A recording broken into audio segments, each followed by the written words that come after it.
Perfect, thank you. So tonight's talk is by Richard Kulczycki. He was once a bookseller and worked for many years on computing and data communication projects, but now he's an LNHS member who regularly attends the botany and the tree field meetings, and he's also an active member of the new LNHS book club, which meets in the Angela Marmot Centre. Apart from orchids, his current natural history obsession, which I didn't know about, is meadow ants. So that sounds fascinating too. Richard is a committee member as well of the Hardy Orchid Society, and he coordinates the summer programme of orchid walks for that society. So I'm going to now hand over to Richard. I'm going to stop my sharing my screen, and that's ready for you to share now. And if we just... We're nearly ready. Yeah, that's it. That's adjusted.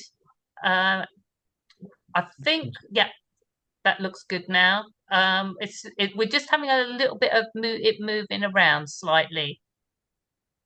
It is, yes. But now, yeah, that's fine. No problem, Richard. Okay, that looks great now. All right, so hand over to you for tonight's talk, Britain's best known plant extinction, Summer's Ladies' Tresses by Richard Kulczycki. Thanks, Maria. Thanks very much. And thanks for inviting me. So 18 months ago, I was listening to a talk in a parish hall in Leeds when my mind was blown away by something. So this was the Hardy Orchid Society Northern meeting, and John Lilly was telling us about his methods of growing some of our native orchids. He showed us a photo panorama of some of his of some of the summer ladies' tresses he'd grown. And these were very vigorous and impressive plants. So I thought, did I hear that right? I knew the plant went extinct in Britain decades ago, and I'd read that it was hard to grow. Much writing by botanists refers to it as if it's from a bygone era altogether, and everyone agrees that it is very unlikely to come back naturally. So I thought, how do I square these facts? Why was a plant that was apparently easy to grow in Leeds allowed to go extinct in England, and nobody was concerned about it? So in my talk today, I'll tell you about some of the things I've learned about trying to research and look into the history of this plant. Got one apology to make right at the beginning. I'm going to say extinction. And I've been told by a number of people I should really say expertation, but I can't actually say that word. So I'm going to say extinction in Britain or just extinction. I just can't get my head around that, my tongue around that other word. So off we go. So the orchid family is the second largest plant group, and it consists of about 28,000 species, and that number is rising all the time. I'm aware that some of you may be surprised that there are native orchids in Britain at all, while others, I can see from the attendees, many of you have seen every single one of these 50 odd species that grow on these islands. I'm going to just talk about one species today. There's a great talk already in the LNHS virtual talk series by Michael Waller, where he talks about Britain's orchids, and I really recommend you look that up on YouTube. It's great, by one of the best, one of the experts on Britain's orchids. Yeah, so I'm going to talk about the Spiranthes.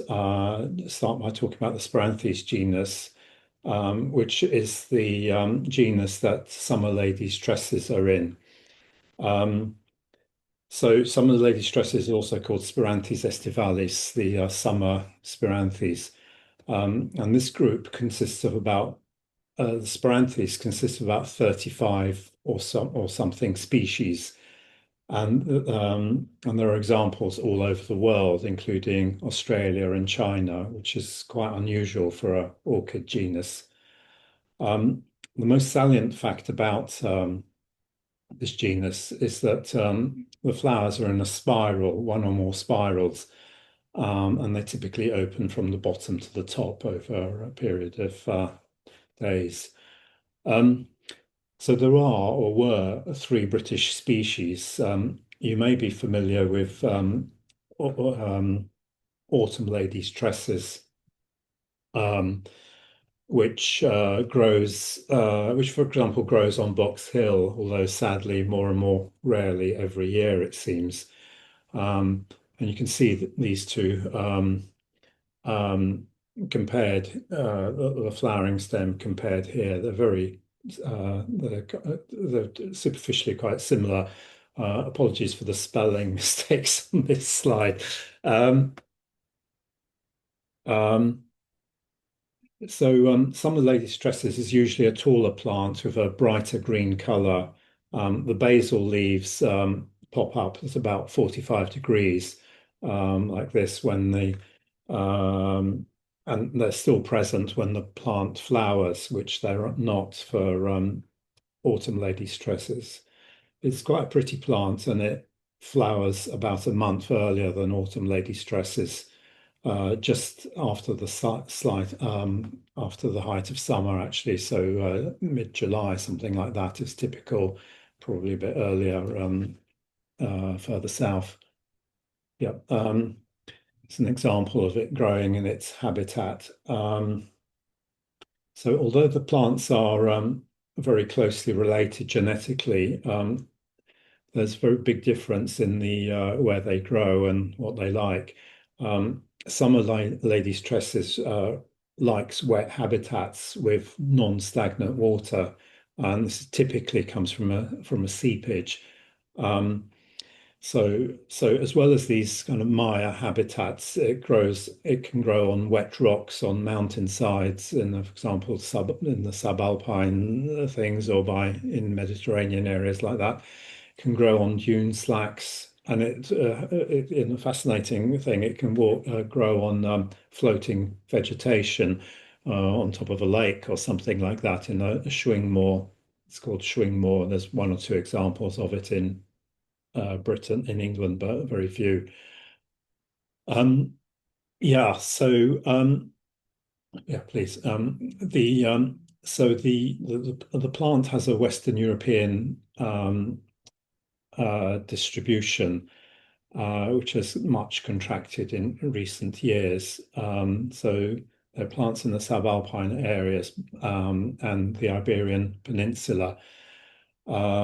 And it actually creeps across the Mediterranean to Algeria and Morocco, it seems. The reported range traditionally has included Eastern European countries like Czechia and Slovakia, but as far as I can tell, that's actually always been incorrect.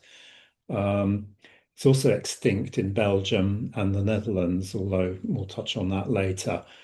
Um, Unusually, it's really heavily protected throughout its whole range, and that means at regional level, at the national level, and this is almost unique. It's protected at the EU level, and globally, its conservation is much more important than that of the lady slipper orchid, Cypripedium calceolus, which we have tried so hard to protect in England over many decades, and is really the kind of poster boy plant for plant conservation in Britain. Um, so I'm going to talk about the New Forest and where it seems to have grown over time.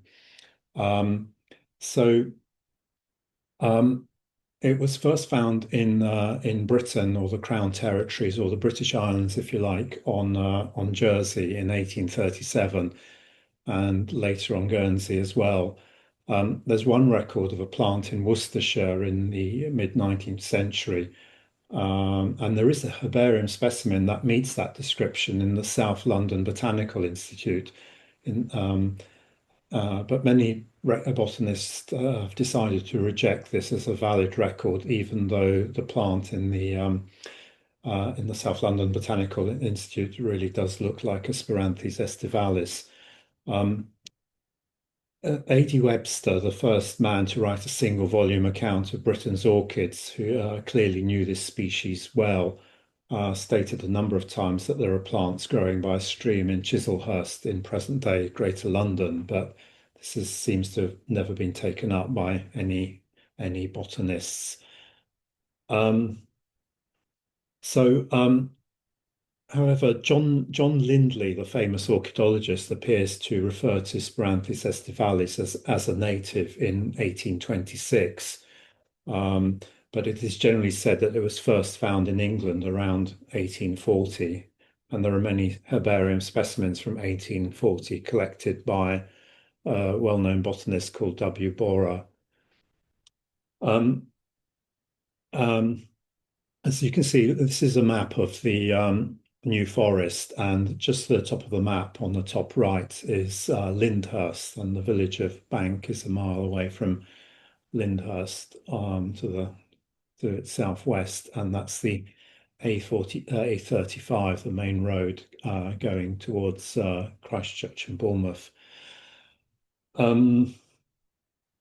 So the plant was found in the Highland Water site, which you can see here, in 1840, and the year later, the toll gate where it says New Forest Gate on the map here, in the middle here, the toll gate, the toll house was opened here on this turnpike road, um, and um, and that became a prominent landmark. So in the days before GPS coordinates and grid references, this was a location, an unusual location because it was easy to pinpoint precisely. All you need to tell somebody who wanted to go and find this plant is go to the toll house, walk northwards for a couple of 100 yards. Soon after, the railway to Bournemouth from Brockenhurst across the centre of the New Forest was opened in 1847, and the New Forest suddenly became very accessible, and it became known as a place of interest for botany and natural history in general. Um, it seems quite likely, it's quite striking now that the New Forest's most iconic plant, wild gladiolus, that doesn't grow anywhere else in Britain, was found only in 1853. So this is the age of the herbarium specimens, and I've got a herbarium here, sheet, which has got several different original sheets kind of pasted onto it. So there's, I think, three different original collections here. You'll see that there's a ruler in the top left corner, and that's 10 centimeters. You can see these plants are some of these plants are really tall, 30 centimeters high, which is a very considerable. If you've only ever seen autumn ladies' tresses, this is a very considerable size. It also says something about herbarium collecting, in my opinion, which is that a kind of reverse Darwinism happens. The best specimens get collected out because they're most attractive to collectors. If you know your orchids, the site at Hartslock, where it seems to have happened to monkey orchids as well, and we've only got weedy ones left. The label on the left only has the location as New Forest, and as we'll see, that's not unusual. Has the name of the collector, Herbert Goss, who was a well-known collector of many things, potentially a trader as well. And there's also a number 1333 there. and that's the number in the London catalogue of British plants. That's quite significant as well. So from the 1850s, there have become a lot of herbarium specimens running into possibly even thousands of plants in the British collections. It appears there's only a small proportion of specimens have actually been digitized so far, which I was quite surprised by because I thought there's been lots of digitalization of herbarium specimens, but it seems we've got a long way to go still.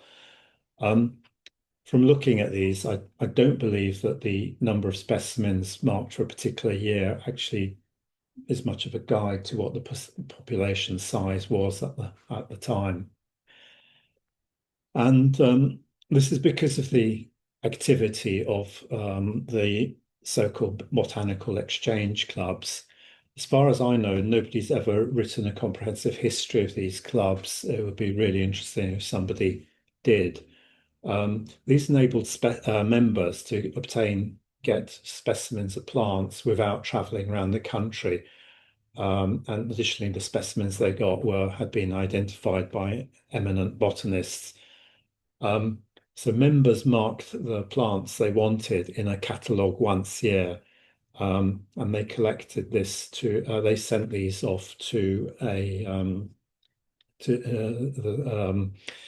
the distributor, and the distributor was a role in an exchange club, and the distributor made up a collated list, a list of desiderata.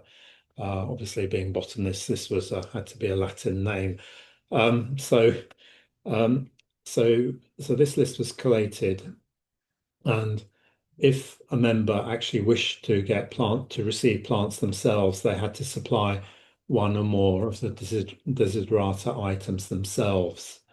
And the rule for the Botanical Exchange Club itself was that 10 plants of each species should be sent in. Um, so there were some consequences to this process. There was a premium for supplying rare species. The collector had no interest in revealing or recording the actual location of where the plant came from. Indeed, it had no significance to the herbarium owner. So consequently, most species are just labelled bog New Forest or bog near Lyndhurst, Hants. Here I've just put 85 of the sheets from the British Museum, the Natural History Museum as it is now, just to show the kind of the number of these plants that were collected. Loads of them have roots on them as well. There were a lot of plants. So I'd like to read you a fragment of an event that happened in 1877, and it's actually really kind of significant, the most significant event in the history of this plant. This is an account by a man called David Marquand, who became a eminent botanist himself. He wrote the Flora of Guernsey in 1900, for example. So he goes like this. I am quite sure all botanists will deeply regret to learn that this rare plant is being rapidly cleared out of its station near the Lyndhurst and Christchurch Road. I have reason to fear that in 2 years not a single specimen will be found in the famous Spiranthes bog. Sorry. So he refers to a book that was published, the New Forest Handbook, and this was the kind of go-to book if you're visiting the New Forest. The second edition was published, and it contained a special chapter on plants and botany at the end, and the quote is actually on the left of this slide. And Marquand So it actually names exactly, it specifies exactly where you could go to find these plants. Um, Marquand continues, this no doubt was kindly meant, but the consequences are lamentable.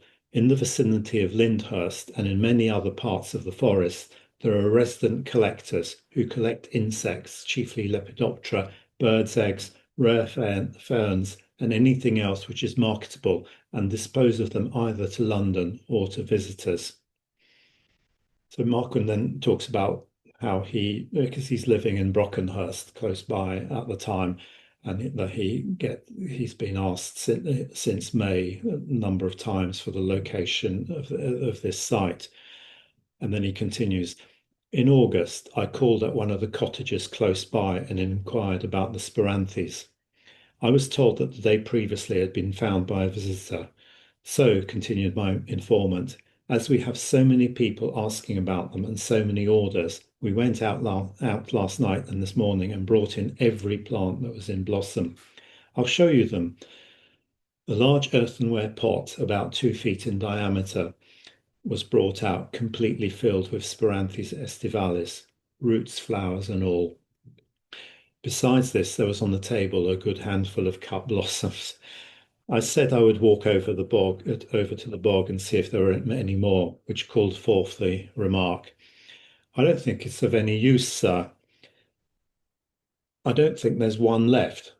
However, I searched and after wading half knee deep in water for an hour or so, succeeded in finding 3 specimens, two of which I took, and afterwards reproached myself for leaving the third, for I felt sure it would be gone the next day. I have not visited the cottage since, but I have no doubt that every visible specimen was ruthlessly pulled up. The only chance was for young plants which did not blossom. These, of course, are bound to go this year. Next year, the last lingering vestiges will be swept away, and Spiranthes estivalis shall never again flourish at its celebrated station in the New Forest. The plants do not belong to anybody in particular, and the cottagers may as well make money out of them as by the sale of Vanessa antiopa, a Montague's harrier, or a nest of ravens or honey buzzards' eggs. Um, so I'd always assumed this was done for herbariums, for people wanting them for herbariums, but it's very possible that this was done for one of the famous horticultural nurseries. These nurseries sold huge numbers of orchids, and there was very popular. There was massive pressure on them to always have new stock, and they were legendary as to how big they were. Getting a consignment from the New Forest was so much easier than getting one from the Atlantic rainforest of Brazil or from tropical Asia, for example. Um, Spiranthes estivalis had already got a history as an alpine bog plant, and in 1845 it was named in one of the standard reference books and has appeared as the horticultural plant until very recently. It's explicitly named in Sanders' Orchid Guide in 1927, for an example, and it's one of the few British orchids that is. So just to wrap up the history of this site, in the 20th century, you have a few accounts now, mainly by botanists, visiting the Tollgate or Highland Water site. They always describe seeing between 0 and 10 plants, and it appears that the last plant was probably seen here around 1940. So the keen-eyed of you will have seen that the handbook here actually does mention a second site, and Marquand himself writes in a year later that he's found a second site. There's now huge pressure not to reveal the exact location, which actually has meant that it's been really difficult to locate where it was ever since. However, it appears that it's almost certainly a site called part of which is called Butts Lawn, but Butts Lawn in Lind close to Lyndhurst rather than Butts Lawn close to there's another one close to Brockenhurst. And it's very possible, it looks like there were sites to the west and the east sides of this. Um, there are a few herbarium specimens that have some rough indication that this was here. There are references to Butts Lawn and to being between Gritnam Woods and Whitley Woods. And so this is the area around Brick Kiln enclosure here, which you can see on the map on the right here. This enclosure, forestry plantation, was put there in 1810. However, there's also drainage schemes already happening in the mid-19th century at Butts Lawn. And these were not just simple ditch drains. They involved laying clay pipes and clay tiles. And furthermore, Butts Lawn had more drainage installed in 1924. And the reason for this was to provide better forage for the commoners, horses and cows and animals. Um, and so the desired outcome was to make this drier, and it succeeded. Um, Botanists knew of this site, and Ted Lowsley, the famous botanist, commented on its deterioration in August 1970. 30 years ago, the young trees were growing up fast, and I have not troubled to go there since. I haven't said that Spiranthes aestivalis requires doesn't like shade. Um, And in last year, a year of an exceptionally dry spring and early summer, exceptionally dry spring and early summer weather, it appears that at least three seepages were still wet here right until the end of summer. These still support rich mire communities, like, for example, Drosera. Um, um, Yep. So, however, it seems that it does seem that, in fact, the site is slightly better than it was 50, 60 years ago. Um, on the left, there's a map of the from the 1990s. And you can see, for example, here that there was woodland, which has now gone. So hopefully, the site is getting improving, but the area around the plantation itself has still got very deep, quite deep drainage ditches. Although the drainage ditches in the kind of in the heath areas are beginning to dry out now.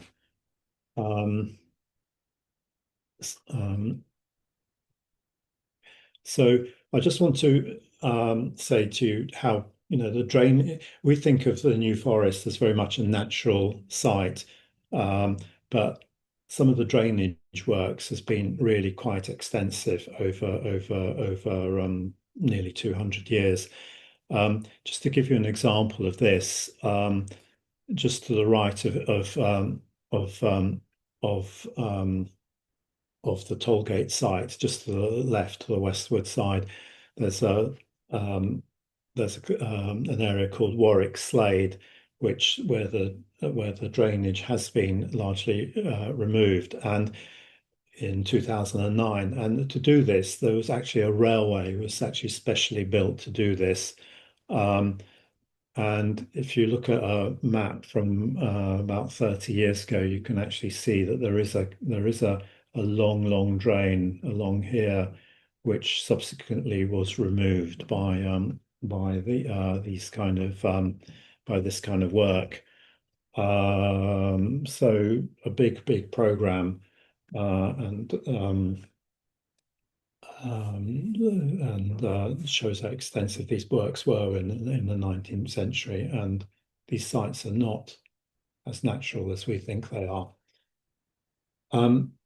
So the third site I want to talk about is, let me see if I can find it though. Yes, here we are. It's a site that seems to be occasionally referred to as Bank Bog, and it seems to be only referred to in the 20th century. It is actually located by Francis Rose, actually says exactly where it is. And it's here that the only attempt to preserve summer ladies' tresses that I've come across was actually made. So a botanist called Douglas Simpson writes to Baker and Lousley in August 1953, complaining to these eminent botanists about new ditches he has just seen. There were no plants that year. He draws a map of the location. They organise a meeting between Simpson and the deputy surveyor, who is the chief local forestry commission official. The forestry commission are responsible by this stage to do the ditches and the drains. And they had a meeting, and there was a promise that some amelioration would actually happen. Whether that happened or not, I've not been able to establish. Um, on his map, a little map, sketch map here, Douglas Simpson actually says that he's seen up to 41 plants here. He refers to it as Bank Bog, and there's the letter confirming that the meeting did happen. So this has been a gallop through a history of the plant. In the New Forest. So can we answer the question, which is what caused the extinction, or that other word of this plant? So I think the answer is yes. We can actually say that it was definitely collection at the well-known site at Highland Water, but it was drainage at the other two sites that happened later. So if we wish to understand in extinction in terms of the last example to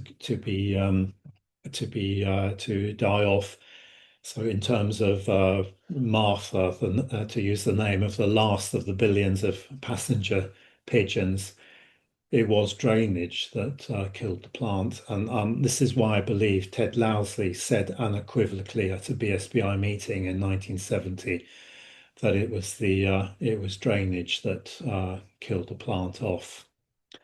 So thank you very much. That's the um, and I have I just ought to say that's the main part of my story. I just want to say a few words about possible reintroductions.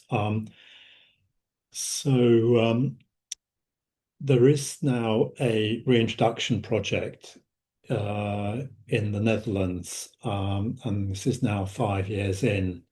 If you want to hear more about it, then do come along to our the HOS April meeting, where we will get a fascinating lecture about that. And there's been quite a lot of research and effort put in there.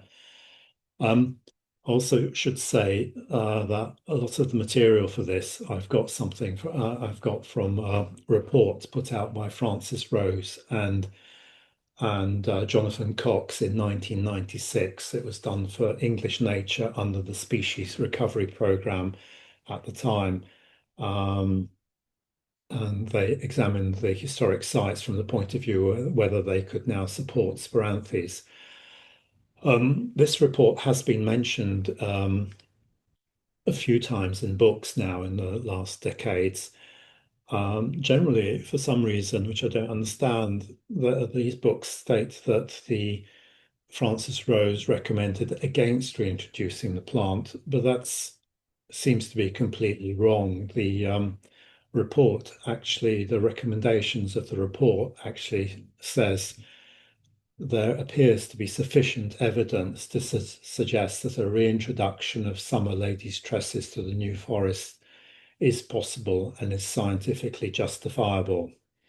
So I'd just like to put that on record. I have had a verbal promise from Natural England, as it is now, that this report, which is still confidential, even in the age when British cabinet ministers seem to leak secret documents all over the place, it is still confidential. But I have had a verbal promise that it will become it'll be become visible to everybody sometime soon. So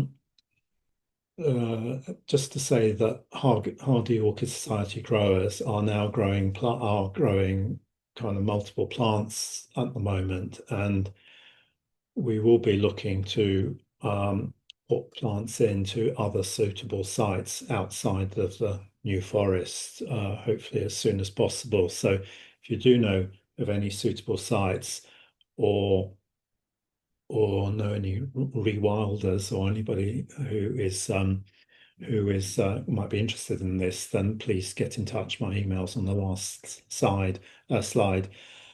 And we've even had a promise from Natural England that even triple SIs maybe they won't stop if there's no kind of question of trampling or this doesn't cause any other damage, that triple SIs may be they may allow planting in triple SIs outside the New Forest as well. So thank you very much.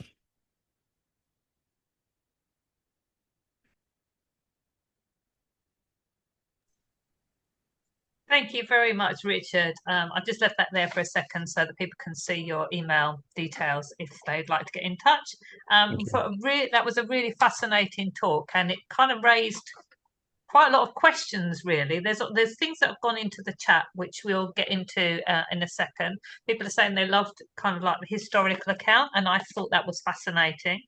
I thought it was quite interesting talking about the kind of the two pressures of the collecting plus the drainage, kind of, both kind of giving a cumulative sort of impact. I mean, the description of the collecting basically completely stripping the site of plants was really quite horrifying.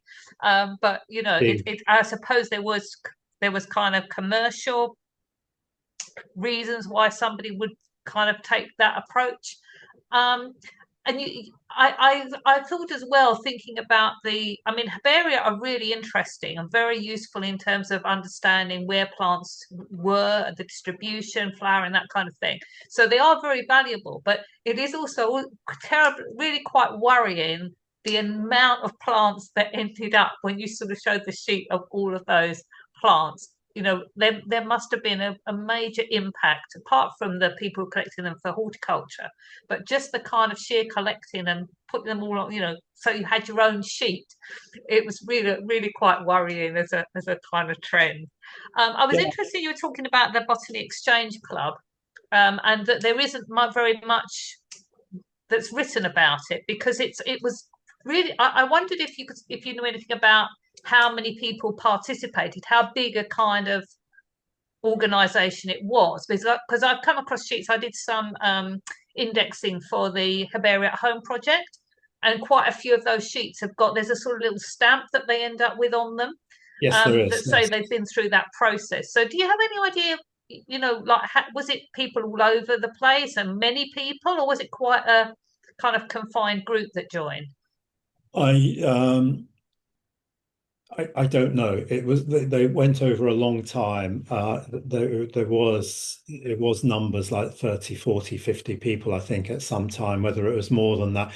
Organizationally, they couldn't cope with very many more than that. If you imagine like having all these plants shipped in and then having to get them identified if it wasn't clear. I mean, with this plant, it's clear which plant it is, but if it was a hawkweed or something like this, you'd really have to get, somebody has to identify that properly, compare it to others. So it's a huge organizational effort. Um, so there must have been some kind of limits. At times they struggled with premises. I think they had fires as well when the whole thing burnt down. It really is a fascinating story. The other famous one is the Watson Exchange Club by Watson, who we still, the Vice Counties are still named after him. So he was very interested in the geographical distribution of plants and its effect to this day. Um, but there's still, but there is the whole commercial thing as well, and that's I don't know how anyone sets about doing this. Herbert Goss, who was on that sheet, I think he was selling fossils as well, or exchanging them, or something like that. He was a local man from that area, I think from I can't remember Bournemouth or Christchurch. Working out who these people are is really quite fascinating. Would keep somebody very busy. Yeah, I mean, obviously, we're researching generally botanists. I know we're doing some work on that for the new London Flora, thinking about kind of been involved in botany, just in the London area, and there are many people over a long period of time, some with more involvement than some, with less. But it is very interesting looking into the kind of history of the people as well as the history of the Yeah. plants. Just I mean, before we go to the chat, because I know there's Ag's going to pick up some questions from there, and I know there are several. You did mention right at the very beginning that actually its status now, it's really quite well protected across its European range. And that's very heartening. I wonder what's led to it being so well protected. How has it kind of captured the that kind of collective imagination? Is there something that's particularly made it?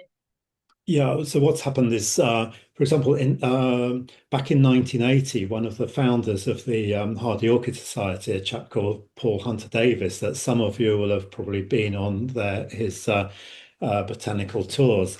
He actually predicted in 1980, in the first British book about European orchids, that the plant will become extinct by the turn of the century in the northern part of its range, and it nearly came about across the Atlantic's the kind of English Channel side of France, for example. It would have been in loads and loads of places, and it's really down to a site in the Cotentin Peninsula in Normandy, and there are one or two sites in Finisterre in Brittany, but all the kind of small sites have the plants disappeared, and that's being kind of repeated throughout its range. It's a familiar problem with many plants that wetland habitats are disappearing, and they're very hard and expensive to reinstate. Um, it also makes it really, really difficult to transport this plant across borders. You've got CITES, but you've got all this thing. There's kind of reporting in Europe about the state of this plant every year that's carried out. So it's really, really, luckily, there's an unbroken tradition of growing this plant in Britain, because if there wasn't, um, it would just be absolutely, we'd never be able to it would be so hard to get plants in properly now. Thank you. Yeah, Anyway, it's kind of like, let's see what the future brings, because there does sound to be some positive signs. I'm going to say thank you now and stop the recording, and then I'm going to hand over to you, Anchor, to pick up the questions from the chat, if you can do that. Yep. And if I have got control over that as well, let's Oh, do see. you want me to? Oh, It's okay. Oh yeah, I seem to be able to. Jesus, hope.